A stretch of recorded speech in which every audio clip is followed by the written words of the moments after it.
que essa empresa faz, né? Essa empresa tem pessoas negras, tem pessoas trans, tem, né, pessoas com deficiência, ou elas só estão usando a imagem dessas pessoas para se projetar, né? Então as empresas agora estão entendendo que para além do discurso tem que ir para a prática, né?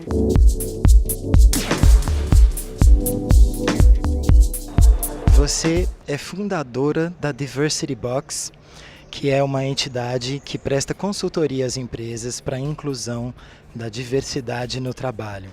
Quais são as atividades da Diversity Box? O que vocês fazem? Basicamente, a gente auxilia as empresas na inclusão de pessoas LGBTQIA para que tenha uma demografia interna mais diversa, né?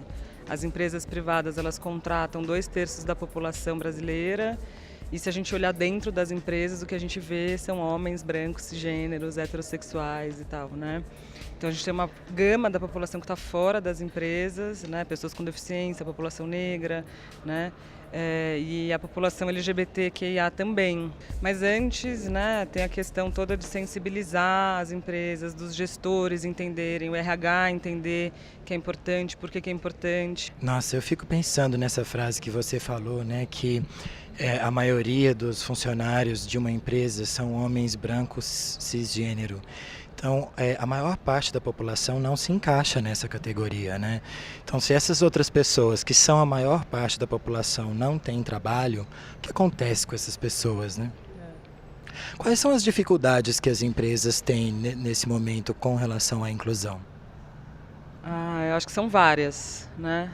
Eu vejo uma delas que é, primeiro, a negação de que isso é uma questão. Falar, não, aqui a gente é uma empresa diversa, sem nem conhecer quem é que faz parte dessa empresa, né? Daí a gente vai olhar, cadê a diversidade, né? Então acho que tem isso. Acho que tem muito ponto cego também, de achar que talvez isso não seja uma questão tão importante.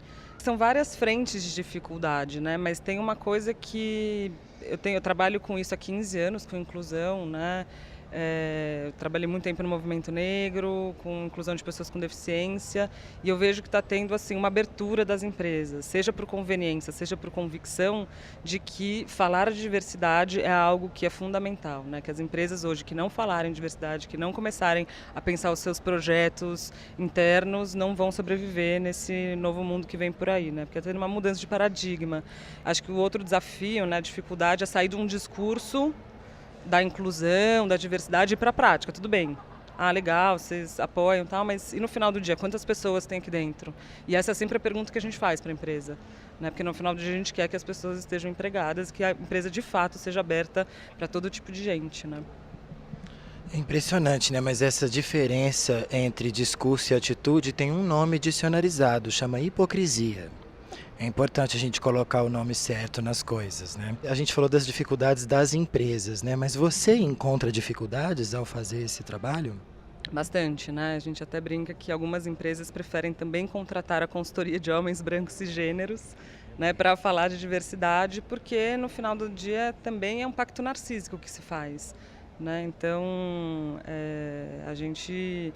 Sou eu e Pri, né? São duas pessoas de vagina, né? Então a gente vive num mundo muito falocentrado e a gente encontra, assim, essa dificuldade, né? Então parece que a gente tem que provar mais ainda, né, a nossa capacidade de desenvolver uma consultoria de qualidade do que uma pessoa que tem pênis, um homem branco, que parece que já tem um lugar cativo ali, marcado, né, porque vem desse lugar de privilégio. Então a gente também discute isso dentro das empresas. A gente não vai com o pé na porta, não vai acusando, porque senão a gente perde o interlocutor, né? Então mostrar esses pontos cegos, esses lugares, né? A gente fala muito de viés inconsciente, para que, enfim, a gente consiga fazer um trabalho mais aprofundado mesmo, né? Então, já que você disse que fala muito de viés inconsciente, vamos falar mais. O que é um viés inconsciente? São todas aquelas percepções que a gente vai criando ao longo da nossa vida, né? Que é um banco de dados pessoal que a gente vai acumulando durante a nossa vida e que muitas vezes a gente não tem noção deles, não vem para a nossa consciência, né? Então, por exemplo, perpetua-se o estereótipo de que mulheres são piores em TI do que homens, né? Então, uma pessoa do RH, né, do Recursos Humanos, vai falar, putz, essa pessoa é uma mulher, então não vou contratar para essa vaga, né, de TI, porque ela não vai performar tanto quanto um homem. Isso faz parte de um viés inconsciente, né, de algo que foi em todo momento, desde que a gente nasce, né, até onde que a gente está hoje, em televisão, Facebook, conversa de bar, o que a gente vê na rua, enfim. Então, um banco de dados, que a gente precisa olhar para esse banco de dados e falar, ele está a serviço de quem? Muitas vezes ele está a serviço de perpetuar o status quo. Queria te fazer uma pergunta. O que é pinkwashing?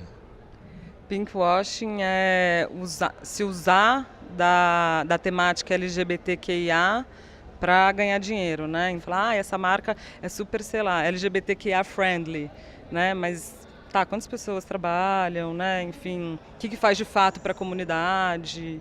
Então é meio que se usar disso, né? E tá na moda, né? Falar hoje de gênero, sexualidade. A gente vê as marcas falando disso, né? Usando isso em campanhas e tudo mais. Então, o quanto isso é estético, cosmético, e o quanto isso é de fato uma mudança interna, né? O quanto reflete uma mudança interna. Que é isso que a gente também coloca para as empresas, né? Que essa mudança tem que vir de dentro primeiro, né? Você tem que sustentar essa mudança. Quais são os benefícios que uma empresa que tem uma inclusão LGBT efetiva, real, tem? Você tem uma equipe muito mais criativa, né? Muito mais inovadora, porque 2 homens brancos cisgêneros que pensam iguais, que fizeram a mesma faculdade, vão ter provavelmente a mesma ideia, né?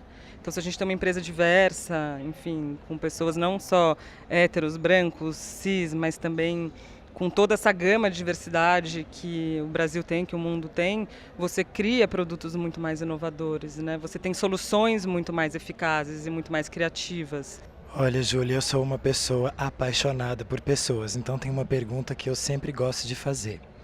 Você ama? Eu amo muito. Eu amo muito, eu preciso amar o que eu faço, porque se eu não amar, assim, tá muito difícil sobreviver nesse mundo, assim. Esse mundo hipócrita, esse mundo de imagem, esse mundo de pouca reflexão, de diálogos histéricos, que a gente está lidando com gente, mas eu amo, e eu amo muito minha filha, eu tenho uma filha de 7 anos, a Antônia, que é linda, eu amo o Pri, que a gente é casado, enfim, eu tenho muitos amigos que eu amo, eu amo, eu amo. Olha, eu poderia passar horas aqui falando com você, você tem uma luz imensa. Muito, muito obrigada por esse tempo que nós ficamos juntas, foi uma honra.